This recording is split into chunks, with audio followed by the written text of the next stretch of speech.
And here is a look at Scott Stevens in the Auto Value King Crunch, and he goes up against Fred Schaefer and Barefoot. You know, it's kind of interesting. Schaefer comes in here. The scenario is almost like a gunfighter. You know, he's not supposed to be here. I don't think these guys want him here.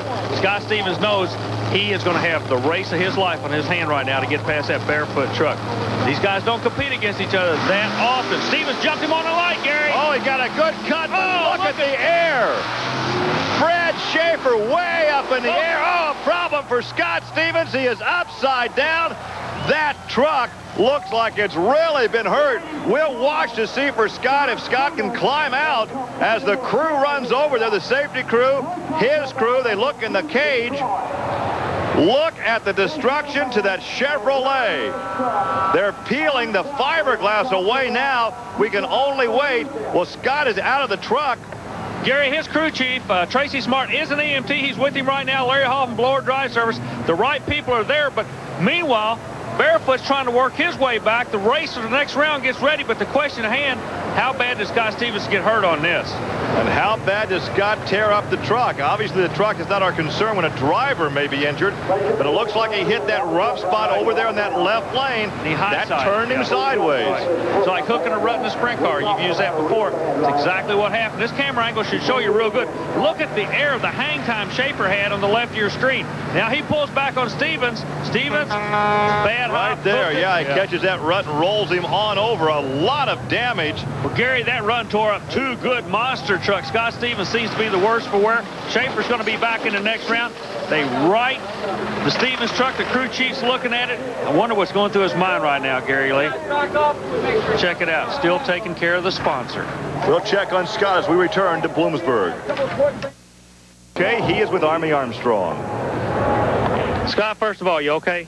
Yeah, you know, it's a pretty hard tumble. You know, I've done it before, but boy, you never get used to them. And that one, it just lasted so long, and you know, it's pretty get hurt. Do you have any idea what caused the flip? Everybody, you know, I'm not going to put any thoughts in your mind. What do you think caused it? I have no idea. I thought it was a really good run. The truck got a little crooked, but no more crooked than it was probably done 100 times before. It just when it landed, you know, I thought it was a pretty decent race. You know, I thought Fred had a little lead on me, but you know, I didn't, and then all of a sudden it was Katie bar the door. Everything from, all I could see was dirt, and I couldn't tell from one end to the other, and all I was reaching was for kill switches. Well, I'll tell you, you did a real good job. Your crew's over here waiting. They're anxious to get back to you. Thanks for stopping by and telling us you're okay. Sorry about the bad luck. All right, no problem. Thank you, Army. So the crew will get together and assess the damage on the King Crunch Chevrolet as our competition continues here at the Bloomsburg Fairgrounds in Bloomsburg, Pennsylvania. We take a look at Snakebite Colt Cobra, Cobra Creek, Colorado, the hometown. And there is Gary Porter out of North Carolina in the Carolina Crusher. Gary, one of the things we're going to see the rest of the afternoon, everybody's got a lane choice. I guarantee you it's going to stay away from the left lane. The lane the snake's in should be the bad lane if the drivers are right. And Gary Porter by a fender. Well, maybe a truck length as he pulled it out in the final 100 feet. And that's the uniqueness of this racetrack, Army, the additional 100 feet past the last set of cars. Normally, right there's where he wins it. Right. Normally, the last car in the second jump is the finish line. That extra 100 feet, boy, you got to throttle up in a hurry. And, you know, I've asked the drivers, they said subconsciously they're ready to be stopping at that time. They do not want to go that other 100 feet. Well, here's a truck that looks like the remnants from a demolition derby, and this is why it looks that way. This was in qualifying earlier. Look at this. Upside down, the cage actually collapses, and we're concerned with that arm flailing about on the left side. But here he is in round two, Wayne against Andy. Brass runs hard right lane. Wayne using his head, Gary. Well, you heard him say earlier he was concerned about running that truck hard, perhaps getting upside down again with that weakened cage. So Andy Brass will advance in Bigfoot 8. You got to remember, we just talked a moment ago about lane choice. Lane choice is determined by the quick ET.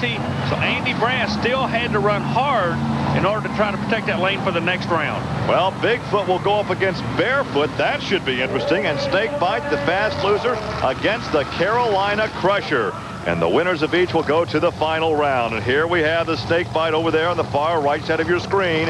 And he goes up against Gary Porter in the Carolina Crusher. Gary, an old wily veteran.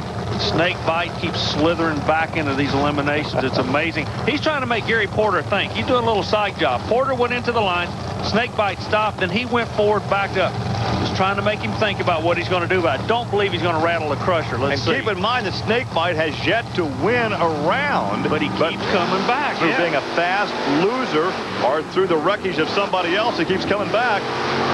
But this time, well, he won't make it through this one as Gary Porter takes the victory in the Chevrolet, the Carolina Crusher. So the snake bite, well, they have devenomized the snake bite today, and he'll go to the paddock area. The optimum word there was today. He'll be back, I'll guarantee you.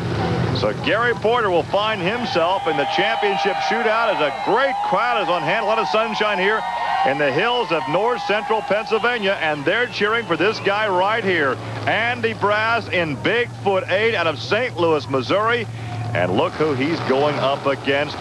Barefoot Fred Schaefer, the last truck, the 13th truck to arrive today, and he has a shot at the finals. The bottom of the Barefoot sign on the truck, it said racer, and that's exactly what Fred Schaefer is. He came in here, he's going to run whoever he has to run. And I'm going to be upfront about this thing. Fred Schaefer does not like the Bigfoot guys one bit. Schaefer has the advantage headed to the second set of cars. Look at this. The Chevrolet takes the win over the Ford of Bigfoot. Well, the Chevy fans are happy as Barefoot Fred Schaefer beats out the Bigfoot 8 of Andy Brass. Watch how soft Barefoot lands. Not a lot of bounce. Look at this. He absorbs the impact. That's why that truck goes so quick. And look what lane he was in. The right lane, Bigfoot the left lane. Here's the winner with Army. This is the guy that's always wanted to race this way. When I say this way, I mean, look, let's let the cards go where they may. Fred, this is exactly, if you had to write a script, this is the way you'd write it, isn't it? This is the race, and we got Gary Porter out there with Carolina Crusher. He is a tough customer to come, and it's going to be a real good finish, I think. You have lane choice. I need to ask where you're going to go. Oh, I'm going to stay in that lane. I think we got a pretty good lane right there.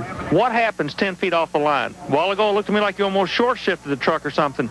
You rolled, and then 10 feet out, it went like a rocket. I think it's starting to hook a little bit better. I think the dirt's a little loose on the starting line, and then those tires are really digging in about 10 feet out, so hopefully we can get that starting line cleaned off a little bit by doing some burnouts and go for it. Well, the bow tie brigade will love the finals because it will be Chevy against Chevy coming up next. It's a whole new concept, streamlined, aerodynamic. Activities for you truck enthusiasts, and to find out more about how you can be part of the action, call or write the Special Events Promotion Company. We are ready now for the championship shootout. Chevy against Chevy. Barefoot Fred Schaefer against the Carolina Crusher and Gary Porter.